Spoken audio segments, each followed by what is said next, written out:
তো hello guys, welcome to my new blog. Guys, কালকে আমরা নেক্সট ভিডিওতে দেখেছি তোমরা সিঁড়ি করেছি, তো আজকে আমরা সিঁড়ির ডেটও করব। তো 6 ইঞ্চি, তো তোমাদের সেটা দেখাবো। তো চলো। তো গাইস, সিঁড়ির ডেটও এখান দিয়ে হবে। এটা 6 ইঞ্চি হাইট হবে অবশ্য। আর চওড়া তো দেখতে পাচ্ছ, এদিকে 300 মাপ নিয়ে আছে, 300 মাপে হবে পুরো এদিকে।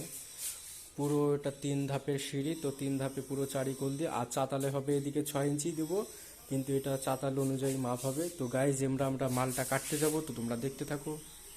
গাইজ, ডেটোর মাপ হচ্ছে এখানে দেখতে পাচ্ছ 11 ইঞ্চি। এটা 11 ইঞ্চি চওড়া, 11 ইঞ্চি চওড়া আমাকে কেটে নিতে হবে। আর রেজার আছে হচ্ছে 6 ইঞ্চি, রেজার 6 ইঞ্চি। আর এইদিকে 6 ইঞ্চি উপরে বাড়াতে হবে, তাহলে 6 6 12, 12 বাই আর এদিকে 6, তাহলে আমাকে সেই মতো কেটে নিতে হবে। সবসময় মাথায় রাখতে হবে গাইজ যে আমাকে 11 ইঞ্চি বাদে লম্বা ফেরে নেব, সবকটা 11 ইঞ্চি মাপ, সবকটা 11 ইঞ্চি মাপ। তো আমাকে 11 ইঞ্চি ভাবে ফের নিতে হবে। আর রেজার অনুযায়ী, রেজার হচ্ছে 6 ইঞ্চি, 6 আর এদিকে 6 ইঞ্চি বাড়াবো, তাহলে 6 6 12, 12 আর এইখানে চলে আসবে 6, সেই 6-এর মাপে আমাকে কেটে নিতে হবে। তো গাইজ, দেখতে পাচ্ছ পুরো কাটা হয়ে গেছে। এবার আমরা লাগাতে শুরু করব ডেটোটা। গাইজ, ডেটো কাটা হয়ে গেছে, এবার আমরা এটাকে খাঁজ কাটিয়ে লাগাবো। পুরো ওইদিকে সাজিয়ে রেখে দিয়েছি। এবার এটাকে খাঁজ কাটিয়ে বরাবর লাগিয়ে দিতে হবে সিমেন্ট দিয়ে। তো দেখতে পাচ্ছ পুরো খাঁজ সবসময় উপর থেকে খাঁজ কাটাবো। প্রথম হচ্ছে নিচটা ধরবো, নিচটা ওখান থেকে খাঁজ কাটাবো, তারপরে আবার এখান থেকে উপর নিচ খাঁজ কাটাবো, তারপরে আবার ওখান থেকে খাঁজ কাটিয়ে তারপরে সিমেন্ট দিয়ে লাগাবো। তো এখন আমি খাঁজ কাটিয়ে মালটাকে সেটিং করতে হবে। তো এটাকে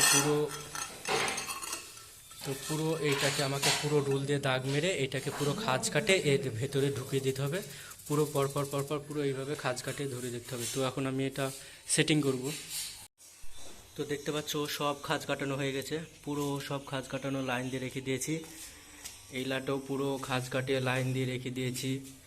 এবার হচ্ছে খাঁজ কাটানো আর দুটো বাকি আছে, পুরো খাঁজ কাটিয়ে সেম মাপে একদম রেখে দিয়েছি। এরপর আমাকে আর দুটো কাটিং করে এবার সিমেন্ট দিয়ে লাগাতে হবে, তারপরে চাতালের বরাবর লাইনটা লাগিয়ে দিতে হবে। তো ঠিক এই যে খাঁজ কাটানো পুরো চলে যাবে। এরপর সিমেন্ট দিয়ে আমাদের লাগাতে হবে লেভেল করে। গাইস, নিচেরটা দেখতে পাচ্ছ লাগানো হয়ে গেছে। এবার আমরা এইটা লাগিয়ে দিয়েছি, এইটাও লাগিয়ে দিয়েছি। এবার আমরা এইটা পুরো পুরো লেভেল করে লাগিয়ে দেবো, তারপরে চাতাল ধরবো। তো পুরো সিমেন্ট দিয়ে নিয়েছি, এটাকে এবার লাগাবো, ওটা পুরো মাটাম করে লাগিয়ে দেবো। ফাইনালি গাইজ, দেখতে পাচ্ছ ডেটো লাগানো হয়েছে পুরো 6 ইঞ্চি, পুরো 6 ইঞ্চি ডেটো লাগানো হয়ে গেছে। 3টি থাকির ডেটো লাগানো হয়ে গেছে, শুধু চাতালটা বাকি আছে। তো এবার চাতালটা ধরবো। তো দেখতে পাচ্ছ পুরো ওইদিকে 3টে থাকি ডেটো লাগানো হয়ে গেছে। এবার চাতালটা লাগাবো, তাহলে ডেটো লাগানো কমপ্লিট। তারপরে আরও কাজ বাকি থাকছে, লজেন। তো কালকে লজেনের কাজটা দেখাবো, তো আজকে ডেটো লাগানোর কাজটা দেখিয়ে দিলাম। তো এবার আমরা শুরু করব চাতালের ডেটো লাগানো। গাইজ, দেখতে পাচ্ছ ডেটো লাগানো হয়ে গেছে, পুরো এদিক দিয়ে ডেটো লাগানো হয়ে গেছে। তো গাইজ, কেমন ভিডিওটা লাগলো কমেন্ট করো, আর ভালো লাগলে একটা লাইক অবশ্যই করো, আর অনেক অনেক করে শেয়ার করো গাইজ। তো কাল আবার নেক্সট ভিডিও নিয়ে আসবো। তো আজকের মতো গাইজ, বাই।